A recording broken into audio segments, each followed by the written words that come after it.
नमस्कार दोस्तों। आज मैं बाबा साहेब भीमराव अंबेडकर और जो महात्मा गांधी के जो भारत के सपने थे कि भारत कैसा बनेगा, भारत के लोग किस प्रकार रहेंगे, भारत के लोगों में राष्ट्रीय एकता अखंडता कैसे स्थापित होगा, संविधान को मूल्यों को कैसे सफल बनाया जाएगा, उसी का मैं विश्लेषण कर रहा हूँ।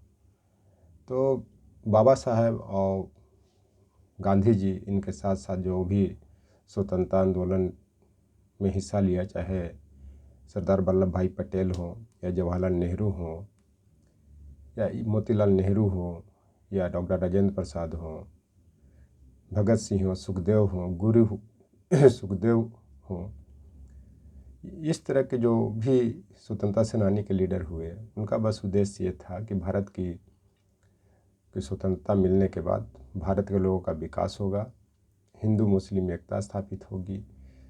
क्योंकि जब 1947 में जब भारत आज़ाद हो रहा था, उसके पहले से 1946 से ही भारत में हिंदू मुस्लिम में दंगा बहुत बड़े पैमाने पर हो रहा था, जिसमें लगभग 20 से 30 लाख लोग मारे गए थे।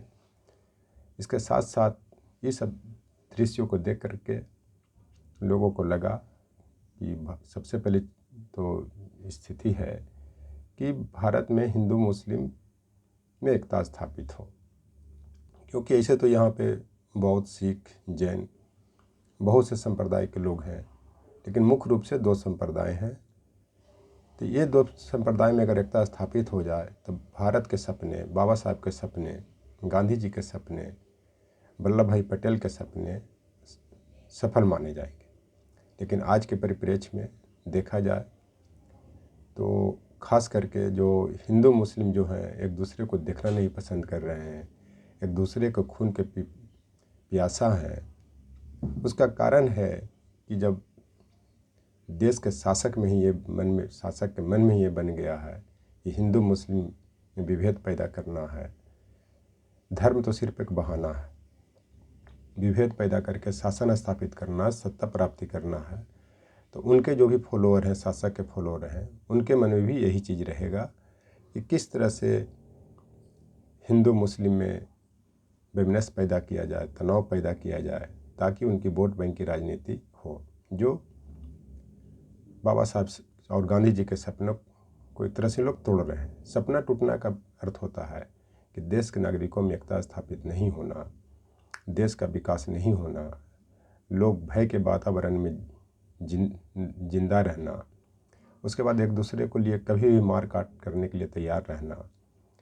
इतना ही नहीं, अगर कोई आदमी कोई रास्ता से भी गुजर रहा है तो उनको भी ये मन में संशय रहता है कि हो सकता है कि आज मेरी हत्या हो जाए। और ख़ास करके इस तरह का जो माहौल बना हुआ है आज हिंदुओं और मुस्लिमों में है। जहाँ पे हिंदू मजबूत है वहाँ पे मुस्लिमों को डर है, जहाँ पे मुस्लिम मजबूत है वहाँ पे हिंदुओं को डर है। ये आज ये नहीं, पूरे देश की बात हो रही है, चाहे आप उत्तर से दक्षिण, पूरब से पश्चिम, मध्य भारत में कहीं भी चले जाएं, इस तरह के माहौल बना हुआ है। और इस माहौल के कारण देश की राष्ट्रीय एकता अखंडता टूट रहा है, ये सभी लोग जान रहे हैं। तो ये सबसे बड़ी चीज़ है कि आज देश के गांव चौपाल में भी एकता और सुरक्षा की चर्चा हो रही है। ये नहीं है कि सिर्फ महानगर में ही, आप गांव में भी चले जाएं आज के परिप्रेक्ष्य में, तो सबसे पहले लोग इसी की चर्चा कर रहे हैं कि हम सुरक्षित कैसे हो, हम लोग में एकता स्थापित कैसे हो। चूँकि उन लोग एकता स्थापित करना भी चाहते हैं, तो जो शासक वर्ग के लोग हैं, खास करके जो हिंदू संप्रदाय के लोग हैं, उन लोगों में एकता स्थापित नहीं होने दे रहे हैं।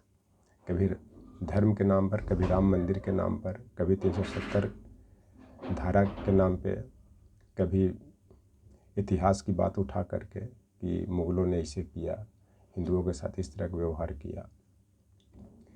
और ख़ास करके जो शासक वर्ग के लोग हैं, इनके जो फॉलोअर हैं, जो वोट दिलवाते हैं, वो जो है ख़ास करके शिक्षित लोगों को इस तरह की पाठ पढ़ाते हैं ताकि उनका जो उद्देश्य है पूरा हो। भारत में राष्ट्रीय एकता अखंडता से उनको कोई मतलब नहीं है, उनको वोट बैंक की राजनीति करने से मतलब है। तो ये तो है उद्देश्य की जनता को डिसाइड करना है। खास करके ग्रामीण क्षेत्र के लोगों को कि किस तरह से देश को बचाया जाए, कैसे देश में एकता अखंडता स्थापित हो, देश सुरक्षित महसूस हो। इतना ही नहीं, आज देश के गांव चौपाल में ये भी चर्चा हो रही है कि चाइना जो है भारत के कितने भूभाग पर कब्जा किए हुए है। चूँकि उन लोग एक तरह से हवा में बात करते हैं, सुनी सुनाई बात करते हैं, लेकिन आज ऐसा नहीं है। आज भी घर के देश के हर घर में टीवी चैनल मौजूद है, वो सब कुछ देखते हैं, बताते भी हैं, लेकिन मीडिया को मैनिपुलेट करके ये बताया जाता है कि चीन जो है भारत के सीमा में नहीं घुसा हुआ है, वो अपने बॉर्डर पर ही है, लेकिन सच्चाई कुछ और है। तो सबसे बड़ी चीज़ है कि देश की एकता अखंडता को स्थापित कैसे किया जाए, संविधान के मूल्यों को कैसे प्राप्त किया जाए। क्योंकि जब भारतीय संविधान लिखा जा रहा था तो इसमें बहुत सी बिंदुओं को ध्यान रखा गया था कि देश का भविष्य कैसा होगा। क्योंकि अब ये सभी बातें देश के भविष्य के बारे में, संविधान के बारे में जो भी आगे उसका उल्लेख किया गया था 22 भाग में, वो सब प्रियम्बल में ही बता दिया गया था, प्रस्तावना में। क्योंकि प्रस्तावना को संविधान का हॉरियोस्कोप कहते हैं। हॉरियोस्कोप का मतलब जन्म कुंडली होता है। जन्म कुंडली में जिस तरह ज्योतिष के द्वारा बच्चे का भविष्य को बताया जाता है, जन्म से लेकर के उसके मृत्यु तक कि बच्चा कैसा बनेगा, क्या बनेगा, इसकी डेथ कितने दिन में होगी, उस तरह से प्रस्तावना संविधान के बारे में बताता है। और प्रस्तावना को संविधान की कुंजी भी कहा जाता है, क्योंकि जिस तरह से कुंजी ताला को खोलता है तो घर के अंदर जो कुछ भी रहता है वो दिखाई देने लगता है। उसी तरह इस संविधान की प्रस्तावना को जब खोला जाता है तो प्रस्तावना में सारी बातें उल्लेखित मिलती है कि देश का भविष्य कैसा होगा, देश कैसा बनेगा, देश के लोग कैसे रहेंगे, देश के लोगों को मेहनत करने के लिए रोज़गार कैसे पैदा किया जाएगा। लेकिन आज क्या है, उनके जो मूल्यों हैं, संविधान को मूल्यों को ध्वस्त किया जा रहा है।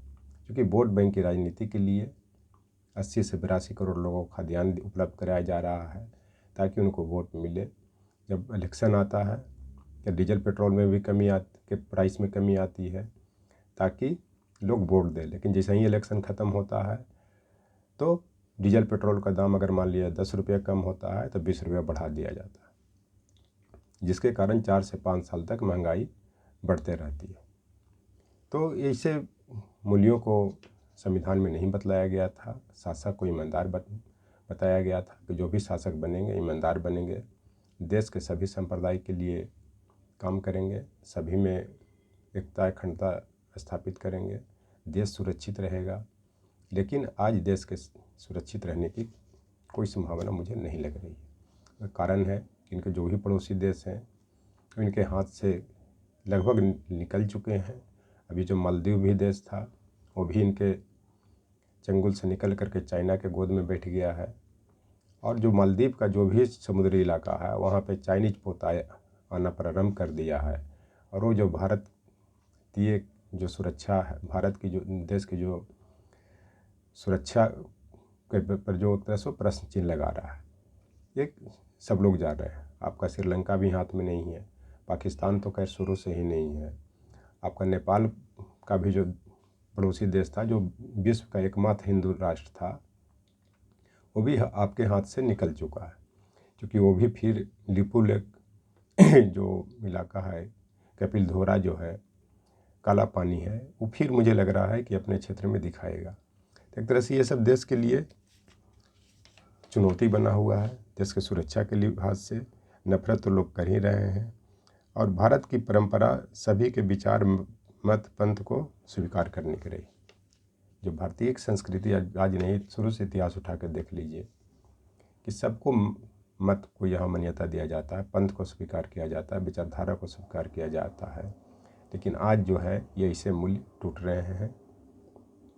क्योंकि जैसा शासक रहेगा वैसा जनता बनेगी। और कुछ लोग जब इसका विरोध करते हैं, देश की भलाई की बात करते हैं, संविधान के मूल्यों को बनाए रखने की बात करती है, तो उनको प्रताड़ित किया जा रहा है।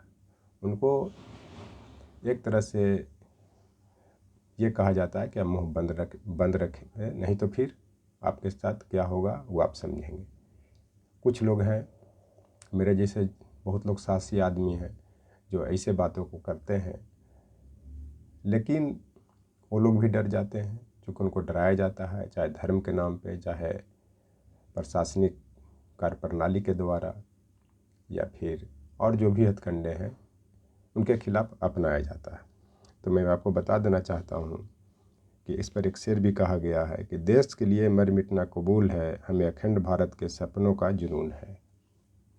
कहने का मतलब है मेरे जैसे जो भी आदमी है, चाहे देश के पूरे नागरिक को है, पहले अखंड भारत के सपना को साकार करें, चाहे इसके लिए उनको कुर्बानी भी देनी पड़े, दे दें। क्योंकि जब देश की भी आज़ादी तभी मिली जब लोगों ने अपनी कुर्बानियाँ दी। और उस समय तो कुर्बानियाँ दे अपने लोग मौत के लिए भी बाजी लगा देते थे, लेकिन आज वैसा सिचुएशन नहीं है। क्योंकि लोकतंत्र है, न्यायिक व्यवस्था मजबूत है, इस चलते मजबूती के साथ विचारधारा से लड़ने की ज़रूरत है, तब ये देश सुरक्षित रहेगा, आगे मजबूती मिलेगी, राष्ट्रीय एकता अखंडता स्थापित होगा। और जो भी लोग जो देश छोड़ करके विदेश में जा रहे हैं, ऐसा आंकड़ा है कि हर साल 2 करोड़ लोग देश जो हैं ये पश्चिम एशिया में, खास करके सऊदी अरब में या और इस जगह पर खास करके मुस्लिम कम्युनिटी के जो अमीर लोग हैं वो छोड़ करके जा रहे हैं। तो उनको रोकने की भी ज़रूरत है, क्योंकि देश का ऐसा माहौल बना हुआ है कि लोग जा रहे हैं, और जब जाएंगे तो देश की आर्थिक स्थिति भी कमज़ोर होगी। क्योंकि उन लोग का ही यहाँ पे बहुत से ऐसे बड़े बड़े कंपनियाँ हैं जो लोगों को रोज़गार उपलब्ध करवाता है, और वे जो है रोज़गार में हिंदू मुस्लिम सिख ईसाई बौद्ध जन की भेद नहीं करते हैं, वो सभी लोग को रोज़गार मिलता है। लेकिन जब ये देश छोड़ के जाएंगे तो बेरोज़गारी तो बढ़ेगा ही बढ़ेगा। क्योंकि लॉकडाउन के बाद से लगभग हर साल 1.5 से 2 करोड़ लोगों ने देश छोड़ करके दूसरे देश की नागरिकता ली है। तो ये अखंड भारत के सपनों को अगर बनाना है तो अपने आप में जुनून पैदा करना पड़ेगा, लोगों को समझाना पड़ेगा, और लोगों में सांप्रदायिक सौहार्द स्थापित करना पड़ेगा। इस पर एक और शेर है, भारी बोझ पहाड़ सा कुछ हल्का हो जाए, जब मेरी चिंता बढ़े भारत माँ सपने में आ जाए। जो भारी बोझ जो है, कहने का मतलब है कि जब बच्चा पर बहुत भारी बोझ आता है या उसके संतान पर बोझ आता है तो माँ याद आती है। जब एक शिवपूजन सहाय का माँ एक कहानी भी था कि जब बच्चा को पैर में कांटा गड़ता है तो उसकी माँ याद आता है। कहने का मतलब है कि माँ एक ताकत है, वो देश के लोगों की माँ को जो ताकत में देती है वो भारत माता है। जब जब चिंता बढ़ता है तो भारत माँ याद आती है, और भारत माँ इस देश को रक्षा प्रारंभ से की है। क्योंकि जब जब भी इस देश की कोई आपत्ति आई है, संकट आया है, तो भारत माँ ही इसको बचाया है। इसका कारण एक और है कि संसद में भी कोई संवाद नहीं होता है, एक तरफा संवाद कर दिया जाता है। जो इसका विरोध करते हैं उनको गाली दिया जाता है। जैसे आपको दिल्ली के कोई एमपी थे जो बहुजन समाज पार्टी के जो सांसद से, उनको संसद में ही बहुत गंदी गंदी गालियाँ दी, जिसके कारण भी संसद में कोई संवाद नहीं होता है। और जो संवाद करना चाहते हैं उनको बाहर कर दिया जाता है, विरोध करते हैं तो उनको खिलाफ CBI ED लगा दिया जाता है ताकि वो चुप रहे। तो इस तरह से अगर गांधी जी और बाबा साहब के सपनों को साकार करना है तो ये आने वाला निर्वाचन में किस तरह का माहौल बनाना है ताकि देश में राष्ट्रीय एकता अखंडता स्थापित करने वाले, देश को सुरक्षित रखने वाले पार्टी को वोट दिया जाए। ये देश की जनता डिसाइड करेगी। गांव के चौपाल में हो रहे चर्चे डिसाइड करेंगे कि देश को बचाना है कि देश को आगे बर्बाद करना है। Thank you.